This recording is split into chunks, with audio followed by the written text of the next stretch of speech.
കുറേ കാലമായി വീഡിയോ ഇട്ടിട്ട് ഞാൻ ഓരോ വീഡിയോ ഇടുമ്പോഴും പറയും കുറേ കാലമായി വീഡിയോ ഇട്ടിരുന്നത്. കാരണം അത്രയും വലിയ ബ്രേക്കാണ് വരുന്നത്. ഇപ്പോഴും കുറച്ച് പേരൊക്കെ എന്നിട്ടും കാണാനിരിക്കുന്നുണ്ടെന്ന് പറഞ്ഞാൽ അതൊരു വലിയ അത്ഭുതമാണെന്ന് എനിക്ക് തോന്നാറുണ്ട്. കാരണം ഞാൻ അത്ര ഇറസ്പോൺസിബിൾ ആയിട്ടാണ് ഇപ്പോൾ വീഡിയോ ഇടുന്നത്. തീരെ കൺസിസ്റ്റൻ്റ് ഒന്നുമല്ല. കുറേ കാര്യങ്ങളൊക്കെ ഉണ്ടായതുകൊണ്ടാണത്. ചിലപ്പോൾ എനിക്ക് മടിയായതുകൊണ്ടാണ്. ഇപ്പോൾ ഞാൻ എല്ലാം കഴിഞ്ഞ് സമയമുണ്ടെങ്കിൽ എന്തെങ്കിലും വീഡിയോ എടുക്കാം അങ്ങനെയുള്ളൊരു മെൻറ്റാലിറ്റിയിലേക്ക് എത്തിക്കഴിഞ്ഞു. പക്ഷേ ആദ്യത്തേത് എനിക്ക് ഭയങ്കര ഇഷ്ടമായിരുന്നു, നമ്മൾക്ക് കൺസിസ്റ്റൻ്റ് ആയിട്ട് ഒരു കാര്യം ചെയ്തുകൊണ്ടിരിക്കുന്നതൊക്കെ. പക്ഷേ ഇപ്പം എനിക്ക് അങ്ങനെ പറ്റുന്നില്ല. അതിൽ ചിലപ്പോൾ എനിക്കറിയില്ല എന്തുകൊണ്ടാണെന്നുള്ളത്. ഓക്കെ, അപ്പോൾ എന്തായാലും ഇന്നത്തെ വീഡിയോ അങ്ങനെ വലിയതായിട്ട് ഞാൻ എന്തെങ്കിലും ചെയ്യണമെന്ന് വിചാരിച്ചിട്ടൊന്നുമില്ല. ഞാനിപ്പോൾ പുറത്ത് പോയി വന്നതാണ്, കുറച്ച് സാധനങ്ങളൊക്കെ വാങ്ങിച്ച്. എനിക്ക് ഗ്രോസറി ഷോപ്പിംഗ് ഭയങ്കര ഇഷ്ടമാണ്. അത് എന്തുകൊണ്ടാണ് എനിക്കറിയില്ല, എനിക്ക് സമയമെടുത്ത് ഇങ്ങനെ തിരഞ്ഞെടുക്കുന്നതൊക്കെ ഭയങ്കര ഇഷ്ടമാണ്. ഞാൻ നേരത്തെ പറഞ്ഞിട്ടുണ്ട്. അപ്പോൾ ഞാനങ്ങനെ ഇപ്പോൾ വാങ്ങിച്ച കാര്യങ്ങൾ ഒക്കെ കാണിക്കാം. അങ്ങനെ ഒരുപാട് സാധനങ്ങളൊന്നും വാങ്ങിച്ചിട്ടില്ല. എനിക്ക് ക്യാരി ചെയ്യാൻ പറ്റുന്ന സാധനങ്ങൾ മാത്രമേ വാങ്ങിച്ചിട്ടുള്ളൂ. അപ്പോൾ ഈ നാരങ്ങ വാങ്ങിച്ചു. ഈ നാരങ്ങ ഭയങ്കര ഇഷ്ടമായി. ഇതിൻ്റെ തോല് കഴിക്കില്ല. അപ്പോൾ അത് വെറുതെ ഭയങ്കര ഇഷ്ടമാണ് എനിക്കത്.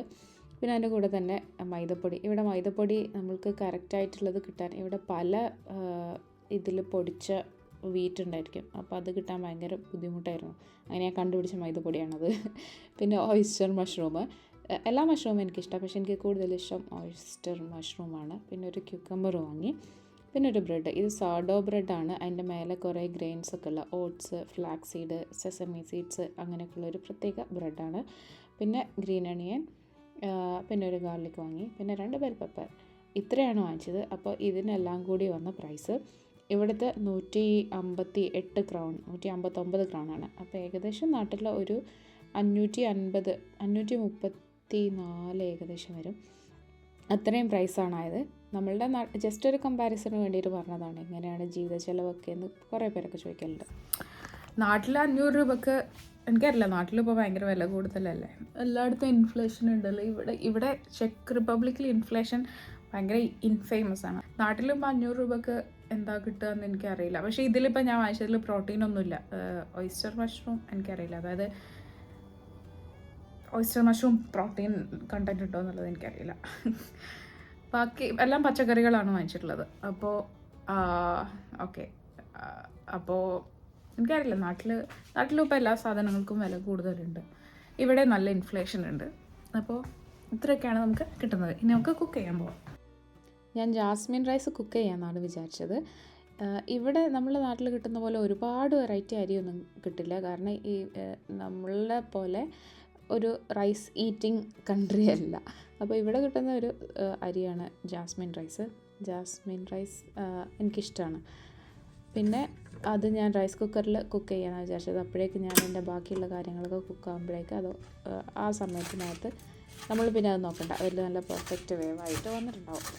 അപ്പോൾ ഞാൻ ഒരു sweet and sour oyster mushroom stir fry അല്ലെങ്കിൽ അങ്ങനെ എന്തെങ്കിലും ചെയ്യാമെന്നാണ് വിചാരിക്കുന്നത്. എനിക്ക് ചൈനീസ് ഫുഡ് ഭയങ്കര ഇഷ്ടമാണ്. അപ്പോൾ കുറച്ച് അങ്ങനെ ഒരു മധുരം, കുറച്ച് പുളി ഒക്കെ ഉള്ള സോസ് ഒക്കെ ചേർത്തത് എനിക്ക് ഇഷ്ടമാണ്. അപ്പോൾ അതിന് കുറച്ചായിട്ട് എനിക്ക് ക്രേവിങ് ഉണ്ടായിരുന്നു. അപ്പോൾ ഞാനത് എന്തായാലും ഉണ്ടാക്കാമെന്ന് വിചാരിച്ചു.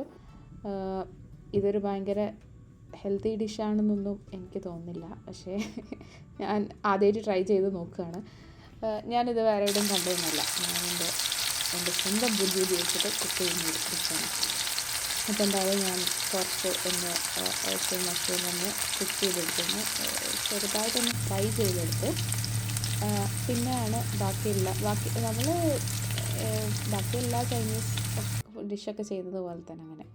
അപ്പോൾ ഞാൻ ഈ വീഡിയോ ഷൂട്ട് ചെയ്തുകൊണ്ടിരിക്കുന്നതിൻ്റെ ഇടയിൽ എന്തൊക്കെയോ പറയുന്നുണ്ട്, പക്ഷേ കുക്ക് ചെയ്യുന്ന സൗണ്ട്, അത് സിസിൽ ചെയ്യുന്ന സൗണ്ട് കാരണം ഒന്നും കേൾക്കുന്നില്ല. അതുകൊണ്ട് ഞാൻ ഇവിടെ എൻ്റെ സൗണ്ട് തന്നെ കൊടുക്കാമെന്നാണ് വിചാരിച്ചത്. ഞാൻ കുക്ക് ചെയ്തുകൊണ്ടിരിക്കുന്നതിൻ്റെ ഇടയിൽ അത് കഴിച്ചു. അത് കഴിക്കാൻ ഭയങ്കര ടേസ്റ്റ് ഉണ്ട്. ഏകദേശം ചിക്കൻ വറുത്തതൊക്കെ കഴിക്കുന്നത് പോലെ തന്നെയുണ്ട്.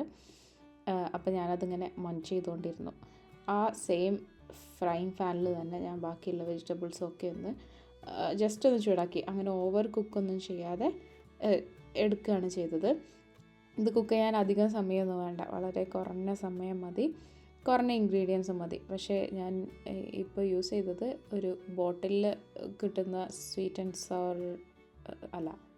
ചില്ലി ഗാർലിക് സോസാണ് കുക്ക് ചെയ്തത്, അതിലേക്ക് ആഡ് ചെയ്തത്. അപ്പോൾ അതും കൂടെ ചേർത്തപ്പോൾ നമ്മളുടേത് റെഡിയായി. അപ്പോഴേക്ക് ചോറും വെന്ത് കിട്ടി. നല്ല പെർഫെക്റ്റ് വേവായിട്ട് നന്നായിട്ട് കിട്ടും. ഞാൻ എപ്പോഴും വിചാരിക്കും ഞാൻ ചെയ്തതിൽ ഏറ്റവും നല്ല ഇൻവെസ്റ്റ്മെൻറ്റ് ഈ റൈസ് കുക്കറാണ്. ഇത് തീരെ എക്സ്പെൻസീവ് അല്ലാത്ത ഒരു വളരെ ബേസിക് ആയിട്ടുള്ള ഒരു മോഡലാണ്. പക്ഷെ എന്തായാലും എനിക്ക് ഭയങ്കര ഇഷ്ടമായി. അത്രയും എനിക്ക് ഏറ്റവും ഇഷ്ടമുള്ള കാർബ് റൈസാണ്. അപ്പോൾ ഞാൻ എപ്പോഴും യൂസ് ചെയ്യുന്ന ഒരു എക്യുപ്മെൻറ്റ് ആണ് ഈ റൈസ് കുക്കർ. നമ്മുടെ നാട്ടിൽ അത്ര കോമൺ അല്ലല്ലോ ഈ റൈസ് കുക്കർ. പക്ഷേ ഈ കൊറിയൻ പിന്നെ ഈ ജാപ്പനീസ് ഹൗസ് ഹോൾഡുകളിലൊക്കെ വളരെ കോമൺ ആയിട്ടുള്ളൊരിതാണ്. അതിനെന്തായാലും എൻ്റെ ഡിന്നർ റെഡി ആയിട്ടുണ്ട്. അതിൻ്റെ മേലെ ഞാൻ കുറച്ച് സെസമി സീഡ്സും പിന്നെ ഗ്രീൻ അണിയനും ഇട്ടാൽ എല്ലാ ഫുഡ് കാണാനും ഭംഗിയുണ്ടായിരിക്കും. അപ്പോൾ അതിന് വേണ്ടിയിട്ട് ഞാൻ അതും കൂടി പ്രിപ്പയർ ചെയ്യില്ല, അതിൻ്റെ മേലിട്ട് ഡെക്കറേഷൻ കൂടി ചെയ്തു. ഇനി എന്തെങ്കിലും സിനിമയൊക്കെ കണ്ടിട്ട് ഫുഡ് കഴിക്കണം. അപ്പോൾ അത്രയേ ഉള്ളൂ ഇന്നത്തെ രാത്രിയിലത്തെ പരിപാടി. അപ്പോൾ എന്തായാലും കുക്കിംഗ് കഴിഞ്ഞു. എനിക്കറിയില്ല എത്ര സമയം എടുത്തു എന്നുള്ളത്. അധികം സമയം എടുത്തിട്ടില്ല, ഇത് വേവാൻ അധികം സമയം വേണ്ട. ഞാൻ കഴിക്കാം, എന്തായാലും ടേസ്റ്റ് ഉണ്ടാവും.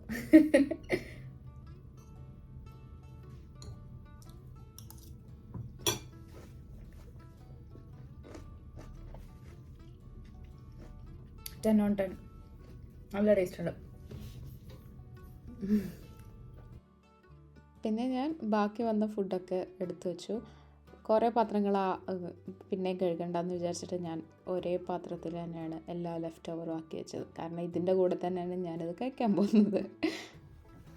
ഓക്കെ, അപ്പോൾ ഭക്ഷണമൊക്കെ കഴിച്ച് ഞാൻ കിടന്നുറങ്ങി. പിന്നെ രാവിലെ ഇപ്പോൾ പിന്നെയും ഭക്ഷണം കഴിക്കണം. നമ്മൾ എത്ര നേരമല്ലേ കുക്ക് ചെയ്തിട്ടും ഒക്കെ സമയം പോകുന്നത്. പക്ഷേ നമ്മൾ എൻജോയ് ചെയ്തിട്ടാണ് ചെയ്യുന്നതെന്നുണ്ടെങ്കിൽ അത് വേസ്റ്റ് ആണെന്ന് എനിക്ക് തോന്നണില്ല. അതായത് ഇഷ്ടമുള്ള ഭക്ഷണം പ്രിപ്പയർ ചെയ്യുകയാണെന്നുണ്ടെങ്കിൽ, ഇഷ്ടമുള്ളവർക്ക് വേണ്ടിയിട്ട് ചെയ്യുകയാണെന്നുണ്ടെങ്കിൽ അത് വേറെ ഫീലാണ്. പക്ഷേ ഇപ്പോൾ ഞാൻ ചെയ്യുന്നത് എനിക്ക് വേണ്ടി മാത്രമാണ്, അതും എനിക്കിഷ്ടമാണ്. ഇന്ന് ഞാൻ ജോലി ചെയ്യുന്നില്ല, ഞാൻ പാർട്ട് ടൈം ആയിട്ടാണ് ചെയ്യുന്നത്. അപ്പോൾ എനിക്ക് ചൂസ് ചെയ്യാൻ എൻ്റെ അവൈലബിലിറ്റി, എന്ന് എനിക്ക് വർക്ക് ചെയ്യണം, എന്ന് ഞാൻ വർക്ക് ചെയ്യേണ്ട എന്നുള്ളത്.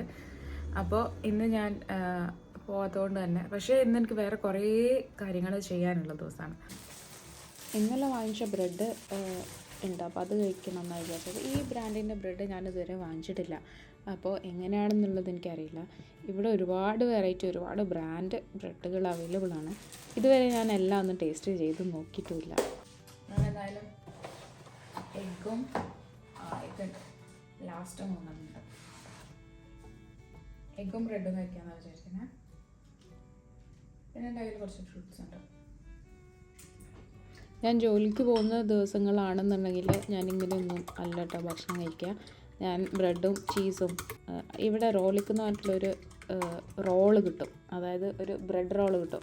അതെനിക്ക് ഭയങ്കര ഇഷ്ടമാണ്. ആദ്യം കഴിച്ചപ്പോൾ എനിക്ക് ഭയങ്കര എന്താ പറയുക, അത് തീരെ ഫ്ലേവർ ഇല്ലാത്തൊരു സാധനമായിട്ടാണ് തോന്നിയത്. പക്ഷേ ഇപ്പോൾ റോളിക്ക് എനിക്ക് ഭയങ്കര ഇഷ്ടമാണ്. റോളിക്കും ക്രീം ചീസുമാണ് എനിക്ക് ഭയങ്കര ഇഷ്ടമുള്ള സാധനം. അത് കഴിക്കുമ്പോഴാണെന്നുണ്ടെങ്കിൽ, സാധാരണ എനിക്ക് കുറേ ബ്രേക്ക്ഫാസ്റ്റൊക്കെ കഴിക്കുകയാണെന്നുണ്ടെങ്കിലൊക്കെ, കുറേ ബ്രേക്ക്ഫാസ്റ്റൊന്നും എനിക്ക് എന്താ പറയുക രാവിലെ തന്നെ കഴിക്കാൻ തോന്നില്ല. പക്ഷേ റോളിക്കും ക്രീം ചീസുമാണ് ഇപ്പോൾ എനിക്ക് ഏറ്റവും ഇഷ്ടമുള്ള ബ്രേക്ക്ഫാസ്റ്റ്. നമ്മളുടെ ബ്രേക്ക്ഫാസ്റ്റിന് ശേഷം കേട്ടോ. നമ്മളുടെ പുട്ടും കടലൊക്കെ എനിക്ക് ഭയങ്കര ഇഷ്ടമാണ്, പക്ഷേ അതൊന്നും എനിക്ക് എപ്പോഴൊന്നും ഇവിടെ ഉണ്ടാക്കാനൊന്നും പറ്റില്ല. അപ്പോൾ എന്തായാലും ഞാൻ എഗ്ഗ് സ്ക്രാമ്പിൾഡ് എഗ്ഗെന്ന് വേണമെങ്കിൽ പറയാം. അത് ഭയങ്കര റണ്ണിയായിട്ട് തീരെ കുക്കാവാതിരിക്കുന്നത് എനിക്കിഷ്ടമല്ല, ഓവർ കുക്കാവുന്നത് ഇഷ്ടമല്ല. അപ്പോൾ ഞാൻ ഏകദേശം എനിക്കിഷ്ടമുള്ള ആ ഒരു കൺസിസ്റ്റൻസിയിൽ എടുത്തു കഴിഞ്ഞു. അതിൻ്റെ കൂടെ തന്നെ കുറച്ച് ഫ്രൂട്ട്സും ഉണ്ട്. അപ്പോൾ ഈ നമ്മൾ ഒറ്റയ്ക്ക് ജീവിക്കാൻ തുടങ്ങുമ്പോഴുള്ള ഒരു ചലഞ്ച് എന്താണെന്നറിയാം, നമ്മളുടെ ഗ്രോസറിയൊക്കെ പച്ചക്കറിയും പിന്നെ ഫ്രൂട്ട്സൊക്കെ കേടാവുന്നതിൻ്റെ മുന്നേ നമ്മൾ യൂസ് ചെയ്ത് തീർക്കണം. ഓക്കെ, അപ്പോൾ ഫുഡ് കഴിക്കാം. ഇന്ന് രാത്രി എനിക്ക് എൻ്റെ ഒരു ഫ്രണ്ടിൻ്റെ വീട്ടിൽ ഒരു ബാർബിക്യൂ ഉണ്ട്. അപ്പോൾ അതിന് പോകുന്നതിൻ്റെ മുന്നേ എനിക്ക് കുറച്ച് കാര്യങ്ങളൊക്കെ ചെയ്യാനൊക്കെ ഉണ്ട്. അപ്പോൾ അതൊക്കെ ആലോചിച്ചു. അങ്ങനെ വൈകുന്നേരമായപ്പോൾ ഒരു ചെക്കുകാരിയാണ് ഫ്രണ്ട്. അവരുടെ വീട്ടിൽ ഒരു ഗ്രിൽ പാർട്ടി ആണ് അറേഞ്ച് ചെയ്തിട്ടുള്ളത്. അപ്പോൾ അവളുടെ വീട്ടിൽ ഞാൻ ആദ്യമായിട്ടാണ് പോകുന്നത്. അപ്പോൾ അത് പ്രാഗിൽ നിന്ന് കുറച്ച് മാറിയിട്ടുള്ളൊരു വീട്. ആ വീട് എനിക്ക് ഭയങ്കര ഇഷ്ടപ്പെട്ടു. നിറയെ മുന്തിരിവള്ളികളൊക്കെ പടർത്തിയിട്ടുള്ള ഒരു വീട്. പിന്നെ അവിടെ ഒരു ചെറിയ കുളമുണ്ട്. അങ്ങനെ ഒരു കുഞ്ഞ് ബാക്ക് യാർഡും ഒക്കെ ഉള്ള ഒരു വീട്. അതിൽ ആമ്പലൊക്കെ വരുന്നിട്ടുണ്ട് കേട്ടോ. അപ്പോൾ അവരുടെ ആ കുളം റെനോവേറ്റ് ചെയ്യാൻ പോവുകയാണെന്ന് പറഞ്ഞു. എൻ്റെ ഫ്രണ്ടിൻ്റെ പാരൻസ് ബുദ്ധമത വിശ്വാസക്കാരാണ്. അതായത് അവരതിൽ ശരിക്ക് വളരെ പ്രാക്ടീസ് ചെയ്യുന്നവരാണ്. അപ്പോൾ അവരുടെ വീടുകളിൽ അതിന് വേണ്ടിയിട്ടുള്ള പ്രത്യേക റൂം, പിന്നെ ഈ കുറച്ചൊക്കെ ഒരു ഏഷ്യൻ കുറേ സാധനങ്ങൾ അങ്ങനെ പലതും ഉണ്ടായിരുന്നു. പക്ഷേ പാരൻസിൻ്റെ വീടാണിത്. അവർ ദുബായിൽ സെറ്റിൽഡാണ്. അവർ വെക്കേഷനൊക്കെ ആകുമ്പോൾ ഇവിടെ വരും, അങ്ങനെയാണ് പറഞ്ഞത്. എങ്ങനെയായാലും നല്ലൊരു ഇൻട്രസ്റ്റിംഗ് വീടായിരുന്നു അത്. അവിടെ എനിക്ക് ഏറ്റവും ഇൻട്രസ്റ്റിംഗ് ആയിട്ട് തോന്നിയത് വേറൊരു കാര്യമായിരുന്നു. എൻ്റെ ഫ്രണ്ട് കാണിച്ചു തന്നത്, അവരുടെ ബാത്റൂമിൽ ഒരു ഹോളുണ്ട്. ആ ഹോളിൽ നിന്ന് നേരെ താഴേക്ക് ലോണ്ട്രി റൂമിലേക്ക് അവിടുന്ന്, അതായത് നമ്മൾ യൂസ് ചെയ്ത ക്ലോത്ത്സൊക്കെ അതിലൂടെ താഴേക്കിടാം. അങ്ങനെ അതെനിക്ക് ഭയങ്കര സ്ട്രേഞ്ചായിട്ട്, അതേപോലെ തന്നെ എന്താ ഒരു പ്രത്യേകത എനിക്ക് തോന്നിയത്. അപ്പോൾ എന്തായാലും വീടൊക്കെ കണ്ടതിന് ശേഷം നമ്മൾ ആദ്യം കാപ്പിയും ചായയും ഒക്കെ കുടിച്ചു. പിന്നെ കുറേ കാര്യങ്ങളൊക്കെ ഈ ഒരു പാർട്ടിക്ക് വേണ്ടിയിട്ട് അറേഞ്ച് ചെയ്തിരുന്നു. പിന്നെ അതേപോലെ തന്നെ ഒരു ബാർബിക്യൂ ചെയ്യാനുള്ള ഒരു സ്പേസും. അപ്പോൾ ഇവരെപ്പോഴും ഈ സമ്മറായാൽ അധികം ഇവർ ബാർബിക്യൂ ഒക്കെ എപ്പോഴും ചെയ്യാറുണ്ട് എന്നാണ് പറഞ്ഞത്. ഇവരെൻ്റെ വർക്ക് ഫ്രണ്ട്സാണ്, യൂണി ഫ്രണ്ട്സ് അല്ല. അപ്പോൾ പല പ്രായത്തിലുള്ളവരും വേറെ വേറെ രാജ്യക്കാരും, ചൈന, ജമൈക്കൻ, നേപ്പാൾ, അങ്ങനെ പിന്നെ ചെക്കുകാർ, പോളിഷ്, അങ്ങനെ കുറേ നാഷണാലിറ്റി. അപ്പോൾ നമ്മളെല്ലാവരും ഭയങ്കര രസമായിട്ട്, അതായത് ഒരു ഗേൾസ് ഓൺലി അല്ലാന്നുണ്ടെങ്കിലും വിമൻ ഓൺലി ആയിട്ടുള്ളൊരു ഗ്രൂപ്പായിരുന്നു. അപ്പോൾ എനിക്കത് ഭയങ്കര ഇഷ്ടപ്പെട്ടു. നമ്മളങ്ങനെ ഒരുമിച്ചിരുന്ന് സംസാരിച്ചത്, കുറേ കാര്യങ്ങൾ ചർച്ച ചെയ്തത്, വർക്കിൻ്റെ ഔട്ട്സൈഡായിട്ട് നമ്മൾ അങ്ങനത്തെ കാര്യങ്ങൾ. പിന്നെ അതേപോലെ തന്നെ നല്ല വെതറായിരുന്നു അന്ന്. ഒരുപാട് ചൂടോ തണുപ്പോ ഒന്നുമില്ലാത്ത നല്ലൊരു സമയം. പിന്നെ അങ്ങനെ ഒരു നാട്ടിൻപുറം, അതായത് ഒരു കൺട്രി സൈഡ്, എങ്ങനെയാണ് കൺട്രി സൈഡ് പ്രാഗിൽ അങ്ങനത്തെ ഒരു നല്ലൊരു സ്പേസ്. അപ്പോൾ നമ്മളെല്ലാവരും കുറേ സംസാരിച്ചു. അങ്ങനെയുള്ള കാര്യങ്ങളൊക്കെ എനിക്ക് ഭയങ്കര ഇഷ്ടപ്പെട്ടു. ഞാൻ ആദ്യം ഇതെവിടെയാണ്, എനിക്ക് അറിയാത്തൊരു സ്ഥലമാണല്ലോ എന്നൊക്കെ അങ്ങനെ വിചാരിച്ചിരുന്നു. പക്ഷേ ഭയങ്കര നല്ലൊരു എക്സ്പീരിയൻസ് ആയിരുന്നു അത്. ഇതൊരു ചീസാണ്. ആ ചീസും ഭയങ്കര ടേസ്റ്റ് ഉണ്ടായിരുന്നു. ആ ചീസും അങ്ങനെ ഗ്രില്ല് ചെയ്തെടുത്തു. അപ്പോൾ ഇതാണ് വീടിൻ്റെ ബാക്ക് വശം. അപ്പോൾ അവിടെ അവർ ഒരുപാട് മുളകൊക്കെ നട്ടിട്ടുണ്ട്. മുള, പിന്നെ ഞാൻ അവിടെ ഒരു വൈൽഡ് സ്ട്രോബെറി കണ്ടിരുന്നു. അതായത് നമ്മളുടെ സ്ട്രോബെറി തന്നെ, പക്ഷെ അത് വൈൽഡായിട്ടുണ്ടാകുന്നത്. നമ്മൾ കടകളിലൊക്കെ വാങ്ങിക്കാൻ കിട്ടുന്നത് പോലെയല്ല, അതിനൊക്കെ വളരെ ചെറുതാണ്. അത് കഴിക്കാൻ പറ്റും, പക്ഷേ ഭയങ്കര സ്വീറ്റ്, നല്ല ഫ്ലേവർഫുള്ളായിട്ടുള്ള സ്ട്രോബെറി ആയിരുന്നത്. ഇത് നമ്മൾ നടന്നു പോകുമ്പോഴൊക്കെ കണ്ടിട്ടൊക്കെ ഉണ്ട്. പക്ഷേ നമ്മൾ വഴിയിലൊക്കെ ഉള്ളതാണെന്നുണ്ടെങ്കിൽ നമുക്ക് അങ്ങനെ എടുത്ത് കഴിക്കാനൊന്നും പറ്റില്ലല്ലോ. പക്ഷേ ഇതവർ അങ്ങനെ എടുത്ത് കഴിച്ചു. അങ്ങനെ വളരെ നല്ലൊരു സമയമായിരുന്നു അത്. അങ്ങനെ നമ്മൾ കുറേ വർത്തമാനമൊക്കെ പറഞ്ഞു. അങ്ങനെ ഒരു ഡേ കഴിഞ്ഞു. അപ്പോൾ ഇതാണ് ഇന്നത്തെ വീഡിയോ. ഇനി അടുത്ത വീഡിയോയിൽ കാണാം. Bye bye.